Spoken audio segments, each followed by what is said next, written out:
ስሙን ያመሰግናል ለዘላለሙ።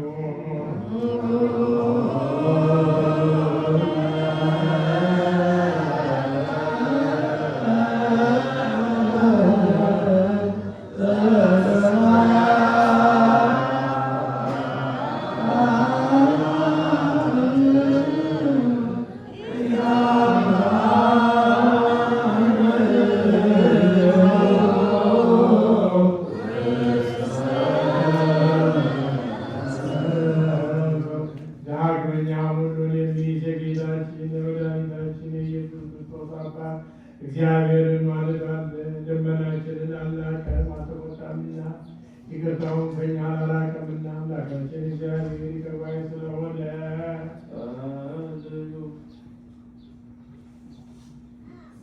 አዎን አቤቱ የሁሉ ጌታ ነህ። አዎን አቤቱ የሁሉ አምላክ ነህ።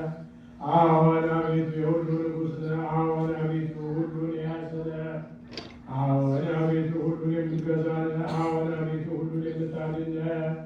አዎን አቤቱ የሁሉ መድኃኒት ነህ። አዎን አቤቱ ሁሉን የምትጠብቅ ነህ።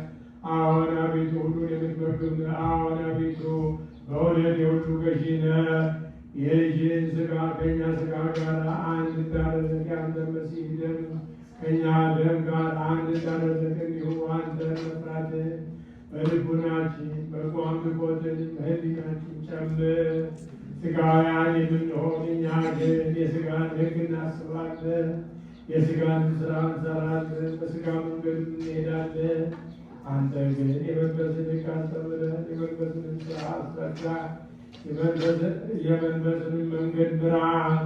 እኛን ኃጥአንን እንድትምረን ያን ጊዜ መሐሪ ትባላለህና፣ ጻድቃንን ግን ከሥራቸው የተነሳ ትምራቸዋለህ፣ እንደ ጽድቃቸው ትሰጣቸዋለህ። የቀደመ በደላችንን አታስብብን። አቤቱ ይቅርታ ፈጥኖ ይደረግልን። ወደ አንተ እንጮኻለን፣ ወደ አንተ እናለቅሳለን፣ ወደ አንተ እንማልዳለን ለዘላለሙ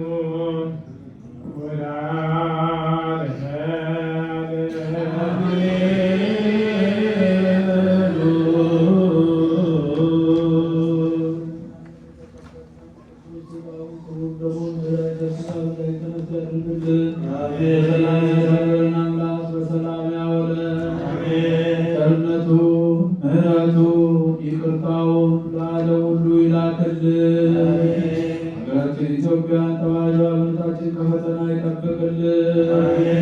መከራውን፣ ሞቱን፣ ግጭቱን፣ ረሃቡን፣ ስደቱን፣ ጦርነቱን ከሕዝባችን ከዓለማችን ያስወግድልን።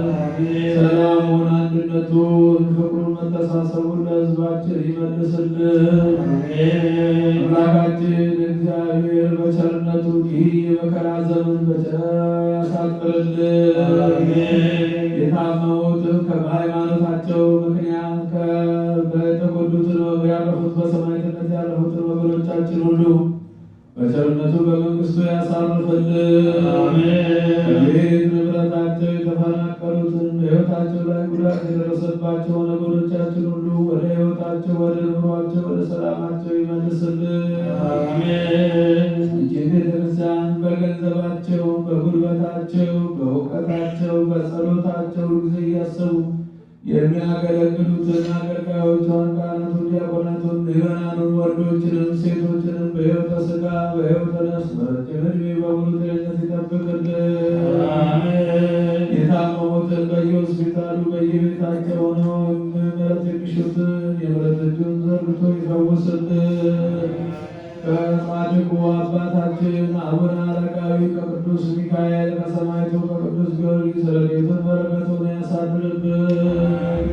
ከሩቅም ከቅርብ መጠታቸው በዚች ቅድስት ቤተ ክርስቲያን ያቀረባችሁትን ጸሎታችሁን፣ መባችሁን፣ ምስጋናችሁን ሁሉ ተቀብሎ የየልቦናችሁን መሻት ይፈጽምላችሁ። ከእናታችን ከቅድስተ ቅዱሳን ከንጽሕተ ንጹሐን ከድንግል ማርያም ረድኤቷን በረከቷን ያሳድርብን። ጾማችንን ጾምልን